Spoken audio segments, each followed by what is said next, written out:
So I did a short about how Thyrans in Zenless Zone Zero are not just random mashups of animals and humans, but their animal half has some reference to their faction theme or their personality. So I thought I would do a full video breaking down all the references for the Thyrans and humans in each faction. I'm only going to do season 1 because I don't want to make this video longer than it already is. But now if you don't know, the factions in Zenless Zone Zero have themes, whether it's culture, country, movie genre, or sometimes just an aesthetic. So I thought I would go through some of the factions one by one, explain what I believe their theme is, and some of the references or design inspirations for each character. Which it would not make sense for us to not start off with our first faction, the Cunning Hares. Now, I thought when the game first came out, that their faction theme would just be urbanism because of their style, but looking at all their names, you could see that they are all inspired by outlaws, scammers, and thieves. Basically, not great people. But the first Thyran we meet is Nekomata. The Cunning Hares set the tone as the first faction, with their aesthetic being a more cyberpunk, futuristic urbanism, matching the feel of 6th Street and New Eridu itself. And the one thing you see a lot in this futuristic city is those stray cats, which we need to start neutering some of these cats because I'm tired of seeing their balls.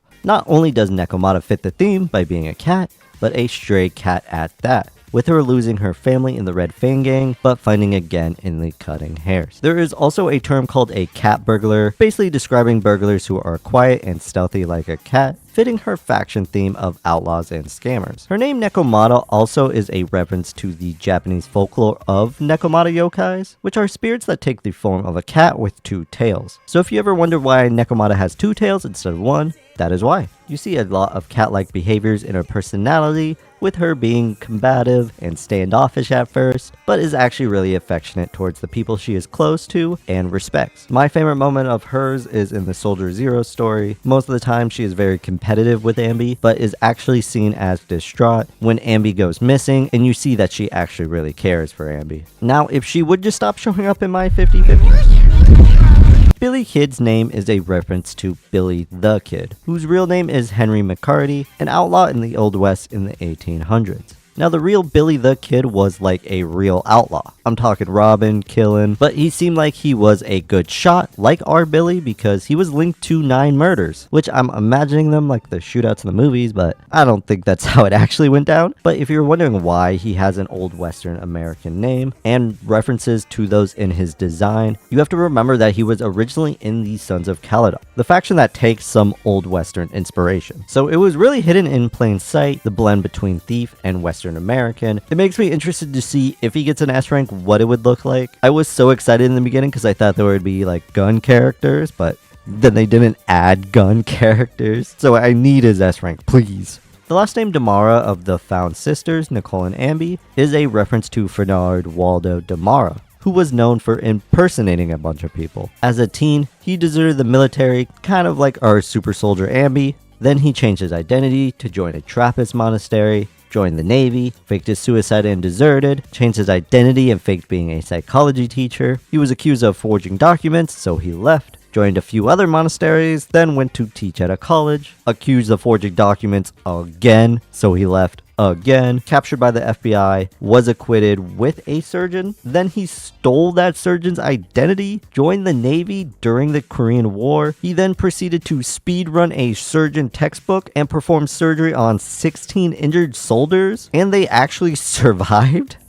Now, Ferdinand's life is comically absurd and really does not relate to Ambi and Nicole that much, but I found it funny to imagine Nicole doing this scheme. Now, with Belobog Industries, I didn't really know what their influences would be for a very long time. But when I made a joke about Ben just being a bear, I did get some comments correcting me that Belobog has a lot of Eastern European influences. And what does Eastern Europe and Russia have a lot of? Bears! So it would make sense that the Thyrans of the company are all bears. I also think they wanted to play off the fact that since bears can be dangerous and scary, to make it ironic that Ben is the crew's accountant and is very docile and nice, more like a teddy bear. I did also get a comment that he represents Velez, the Slavic god of animals, who can shapeshift into a bear. There was not much that pointed to this except the fact that Velez can turn into a bear, but as you will see, the other Belobog characters do have references to other Slavic gods. Our drill sexual lovable goofball Anton Ivanov shares the name with a lot of Eastern Europeans, with his name seemingly pretty common in Bulgaria and Russia, with there being many famous Anton Ivanovs, from painters to politicians to even athletes. But there is also Superior, a Marvel antagonist, named Anton Ivanov, who believed in hard work is what should earn money and power, which sounds a lot like Anton, but Marvel Anton was a racist towards non-humans, specifically extraterrestrials, which I don't think Grace would agree with that sentiment because robots have feelings too. And speaking of our robosexual tech whiz, I believe her name is supposed to serve the same purpose as Anton's name does. Their common names represent them as these working class individuals, just like you and me, except I don't know how many mechanics who are allowed to show their midriff and feet at work, but maybe I just don't know enough of what goes on when I take my car into the shop. Now, Belobog Industries shares the same name as Yarilo 6's capital city in Honkai Star Rail, but the devs swear there's no relation, but there are references in real life to Belobog relating to Slavic mythology. It seems to be debated if Belobog was a god or not, or if he was even really part of the Slavic religion at all, but there are a couple of accounts describing Belobog being the good god, representing the good in humanity, in contrast to Chernobog being the bad god, seeming like a god and Satan relationship. Calydon is the traditional Slavic name for Christmas-related rituals, and I say Christmas-related since it seems that it is celebrated differently or has different meaning in modern times for different Eastern European countries. The one that I think relates to Calydon the most is the festival to celebrate the end of December to honor the sun during the Northern Hemisphere's winter solstice. I like this version because her dad being named Kors, which some scholars describe Kors as the Slavic sun god. Calydon can also be a reference to the Slavic pseudo-deity Calydon, which is the personification of the newborn winter sun, which I like this interpretation of Kors being the sun that leads Belobog Industries, and the daughter being the newborn son to bring them out of winter, or in Belobog Industries' case, their bad PR. Now, Victoria Housekeeping has been a fan favorite for a while, and it was mostly because of their unique designs. But Victoria Housekeeping's theme is horror tropes. Ellen Jo, our first limited S rank, is a shark thyran, which is a reference to shark thrillers like Jaws or Sharknado, but I would mostly say Jaws because I don't know if Sharknado is even considered a thriller, more like a comedy. And our little hungry shark who eats everything in front of her is actually a trait of some sharks who are known to eat basically anything, with tiger sharks sometimes eating metal, fish gear, and even anchors. I wanted to see if her sleepy personality was a shark trait also, but I found out that sharks sleep with half their brain and use the other half to stay alert, and sometimes even swim sleep, which made me realize that this video is just an excuse for me to learn random facts at this point. Now, our wolf thyran father, Von Lycon, is obviously supposed to represent a werewolf, which there is a term for werewolves called a lycanthrope, but that term actually comes from the Greek mythology of Lycon, who was the king of Arcadia, and he wanted to see if the gods could recognize human flesh, so he fed his son to Zeus, and for this psychotic endeavor he was turned into a wolf. Wish he was named after someone else, but we'll take it, I guess. But next up is Corin, our scared little teen with a chainsaw. And the thing that makes me a little sad is that our older A ranks don't really have that much of a backstory, because the horror trope of our sweet child is based off of Frankenstein. And I feel like you could create a pretty interesting character story with that reference. But you could tell the similarities with her green hair, bolt hair ties, a sewed up teddy bear, and if you have her full mindscapes, you could see her scars. She also shares the same last name as David Wicks, the director of the 1992 version of Frankenstein. Now, my wife, Rena, is supposed to be a ghostly woman with her white hair, whispery voice, and looking like she is floating with her electricity. Her floating bamboos and Stella and Drusilla are named after the ugly stepsisters from Cinderella. Explain why they're fucking mean all the time. For public security, I believe they are simply supposed to be buddy cops, with Zhu Yuan being the uptight perfectionist and Qingyi being the lackadaisical slacker. They also have some Chinese influence, with Qingyi's name directly translating to blue-greenish clothing, which you could say could be a reference to her hair or her blue cop clothes, but in Chinese opera, it refers to lowly servants, possibly a reference to her being a automaton built to serve and protect the city.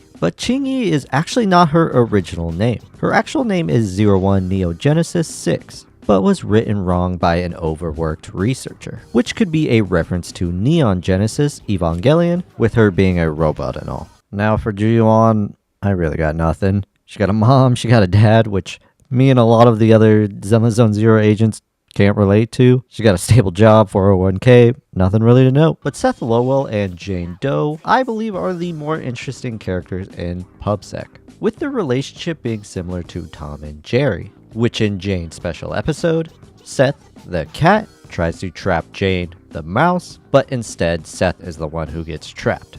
Seth looks like he's supposed to be a lynx thyron, with those little black tufts he has on those ears, and what looks to be a little baby lynx in his full mindscape. And even though he has this enthusiastic attitude to be a model police officer, Seth might not have the best situation awareness and comes off as a gullible goof. With Jane Doe being an undercover officer who is cunning and dangerous, you would expect her to be the cat thyron or the predator. But it adds a bit of irony for her to be a cute little mouse who is actually scary and But I actually found out that Tom and Jerry is pretty popular in China. Even though Hoyoverse does do a lot of references outside the popularity of China, I just found it interesting that Tom and Jerry reaches an international audience. Now the main tyrants we see in the outer ring are boars like Big Daddy, Woody, Grassy, and Bricky, which is to reflect the Western influence in the Sons of Calydon's designs, as boars are very common in the Southwest. As someone who grew up in Arizona, I've seen a ton of javelinas just walking by school or residential areas while walking home.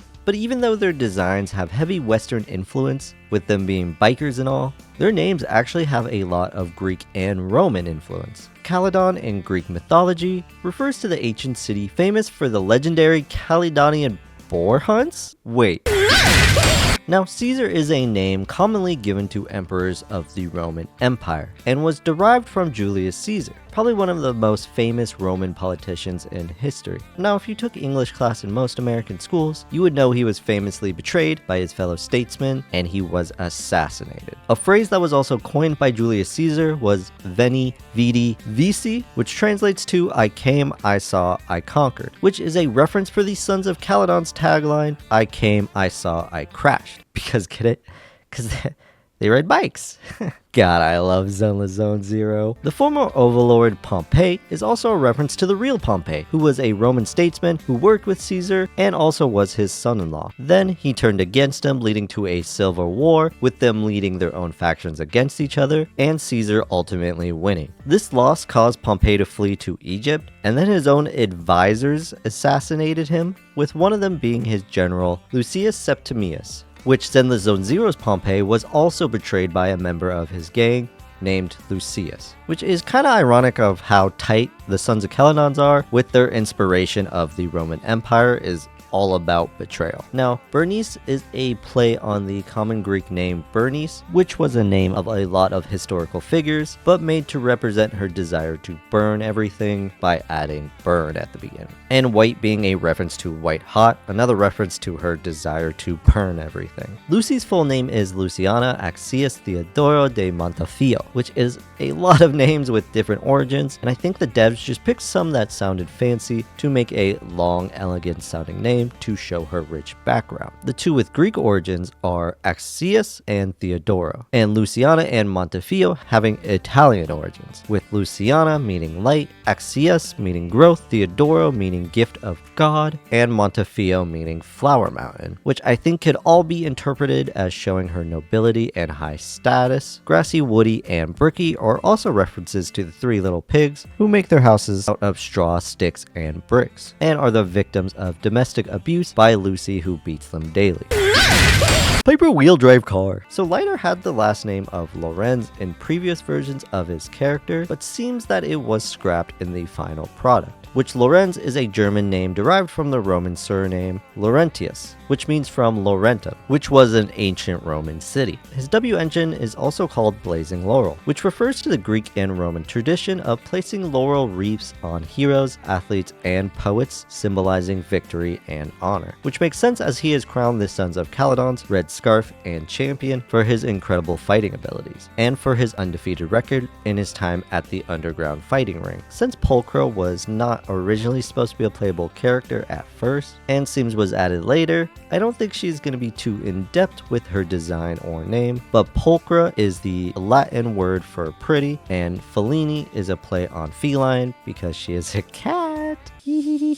Section 6 has a lot of Japanese influence, with Miyabi's name meaning elegance and refinement, kind of like her determination to excessively train to refine any roughness in her fighting abilities. Our Fox Thyran chief herself is a reference to kitsunes or fox spirits. In the Shinto religion, kitsunes were often seen as Inari's messengers, which Inari is the god of rice. This conflation came from foxes being the natural enemy of rats who eat up rice and ruin their crops. And when people started placing stones with fox urine on a Shinto shrine near a rice field, it created the culture of respecting kitsunes, which led them to being seen as a good omen and being a guardian spirit. I also went down a rabbit hole reading about the folklore of nine-tails and fox wives, which was interesting to find out that the nine-tailed fox motif was actually from Chinese mythology, which usually depicts mischievous spirits that disguise themselves as men or women. And fox wives are kind of like these, but disguise themselves as women and get in relationships living their normal lives. But when their true identity is revealed, it tends to lead to tragedy. But I saw this interesting story of the fox wife of Mino, who had descendants who had supernatural strength, which led some of them to be criminals and others to use that power to be guardians and protectors of people, which kind of reminded me of Miyabi's cursed sword that can be used for some major evil, but the Hoshimi family instead uses it to protect the people of New Eridu. Her cursed sword is also called Tailless, which kind of describes her lack of tail. Even though Sokaku is not a Thyran and more of her own race, Sokaku is an Oni, which Onis in Japanese folklore can have very different meanings. But Onis are more commonly seen as demons or trolls, with sometimes red or blue skin and also with horns. They are depicted a lot as evil spirits who eat people, which our little Oni is a glutton, but I don't think she has tasted people yet.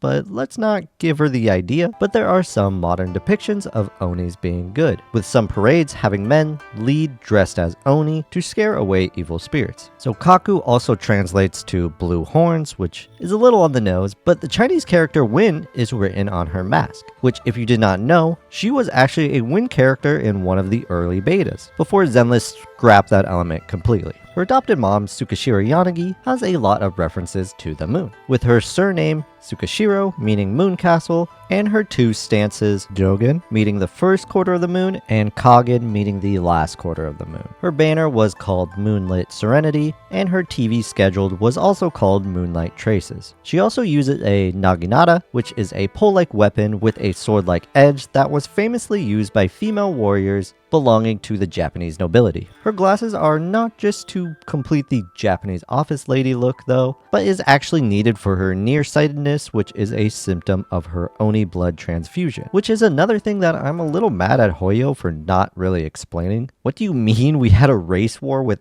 Onis? Keeping up with the yokai or mythology theme, you could make an argument that she could represent the moon god Tsukuyomi. In the Shinto mythology, he governs lunar cycles and calendars, basically controlling time flow, which could be a reference for her ability to manipulate time with her weapon. The final chapter in her special episode also sticks with the moon theme by being called the moon that illuminates the stars, which the star in this case would be Hoshimi Miyabi, because Hoshi means star, which makes that episode even cuter, showing how important Yanagi is as the mother of Section 6. And I'm ready to be the stepfather. I'm joking.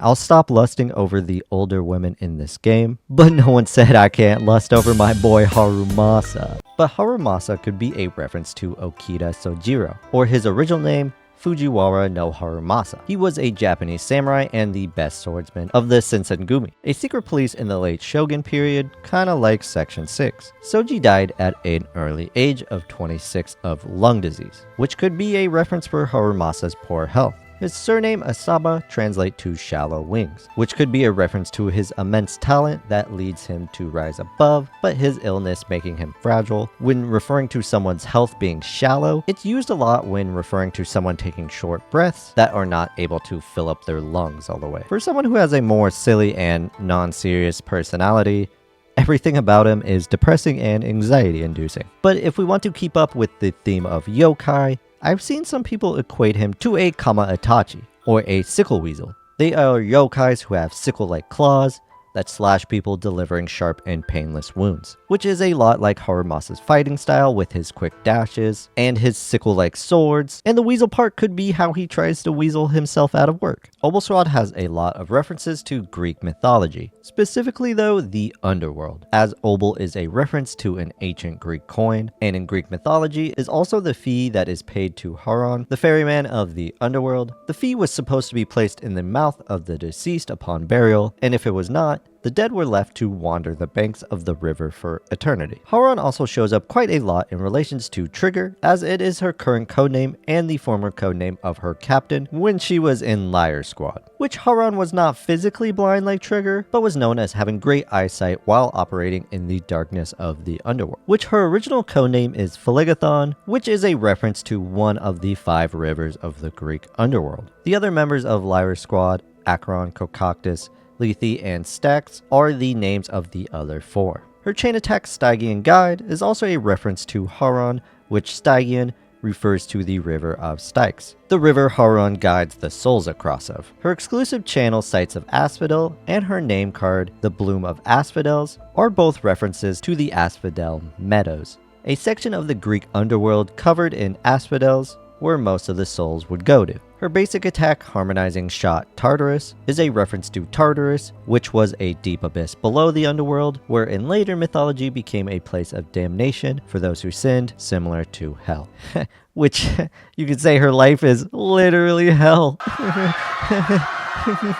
Orphe, or her full name Orpheus Magnusson, is a reference to the mythological bard Orpheus, who descended into the underworld to recover his lost wife Eurydice, and Magnusson is a Scandinavian surname, obviously meaning son of Magnus, which probably refers to Orphe being a clone of the former Orpheus, and Magnus being the former Orpheus's consciousness transferred into her gun tail. It's a little weird, but hopefully that made sense. This split between consciousness and body could also refer to the Greek religion Orpheism, which was ascribed from Orpheus, but holds the value that the body and the soul are separate, and that the soul could go through several reincarnations. I also just realized while making this video that Orpheus's horns look similar to a minotaur, or with Magnus's tail, she could be a chimera, which is a Greek mythological monster with a lion's head, goat's body, and a serpent tail. They also breathe fire like Magnus. Now, I could not find many direct Greek connections to Seed's character. The closest I got was her real name being Flora, the same name as the Roman goddess of flowers, which was adapted from the Greek nymph Chloris. Flora also refers to the plant life of a specific location, time, or environment, and her W engine Cotus Germina is Latin for seeds of the heart. All the flower references could just represent her favorite snack, but I think represent more of Seed's senior to raise her with love and care, even though his programming is telling her that she is a threat, just like how a seed can grow into something beautiful with the right amount of care. So Soldier 11 does not have many connections to the Greek inspiration, except I believe her and Ambi coming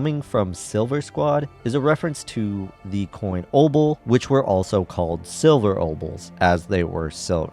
Her name Haran also kind of sounds like Haron, the ferryman of the underworld, but since that is already taken by Trigger, I don't think it has much connection. The stars of Lyra have a lot of references to celestial bodies, with the name of the faction referring to Lyra, the feminine name for lyre, which is the Greek and Latin name for the constellation, and also the Greek name for the instrument that was played by Orpheus. But the constellation symbolizes the music and harmony of the night sky, kind of like how Astra is a musician in this dark world of hollows. speaking of our favorite idol, Astra Yao, who is a star literally and metaphorically, with Astra in Latin literally meaning star. But her Chinese name is Yao Jiayin, with Yao meaning radiance or dazzle, and Jai meaning praiseworthy, and Yin meaning voice or music. All references to her beautiful and praiseworthy voice. Ah, Astra Yao. Her demo name, Redo Holidays, is based off the film Roman Holiday, which is a romantic comedy about a princess running away to Rome and spending the night with a reporter.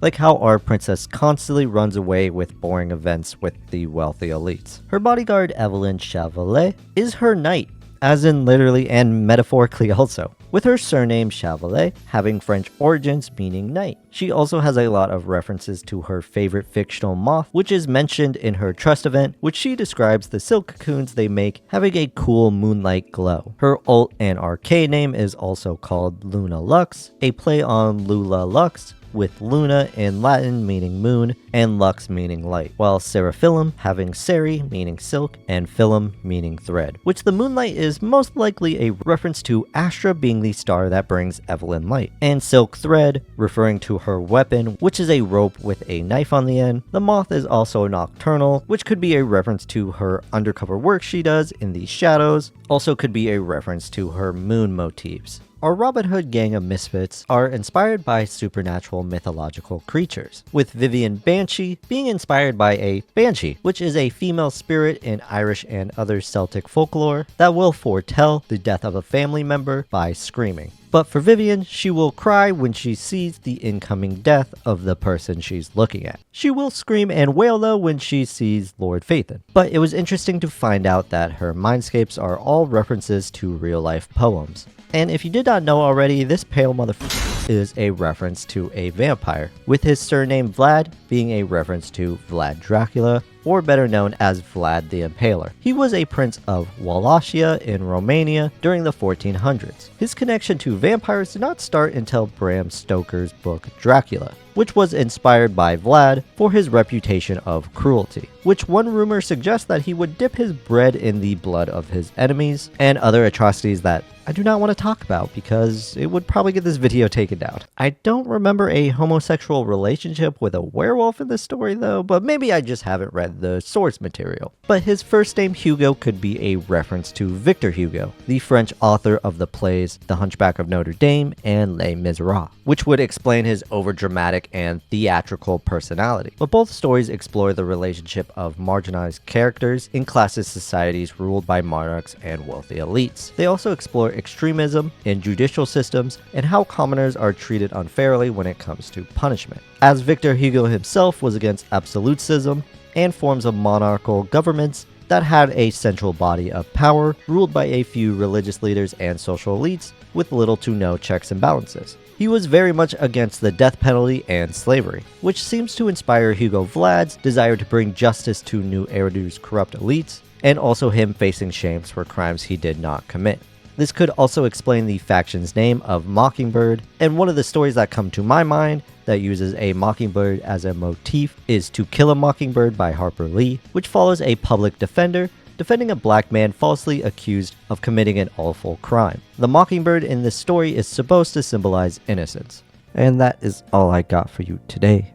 I appreciate you if you stuck around to the end. This video did take me a little bit to make, so I appreciate it if you watched it and enjoyed it. I did have to cut some things because of time, but if you maybe feel like I missed something, or maybe you have a different theory of what a character is based on, definitely let me know down in the comments below. I just ask that you be civil about it, and let me know if there's anything else Zenless Zone Zero you want me to talk about. I definitely want to make a season 2 version of this once those characters are all out, or if maybe you want me to do this with another gacha game. There's a few that I have been going back and playing, so I've been itching to kind of make a video about those. But yeah, let me know. I appreciate you so much for watching this today, and I'll see you in the next one.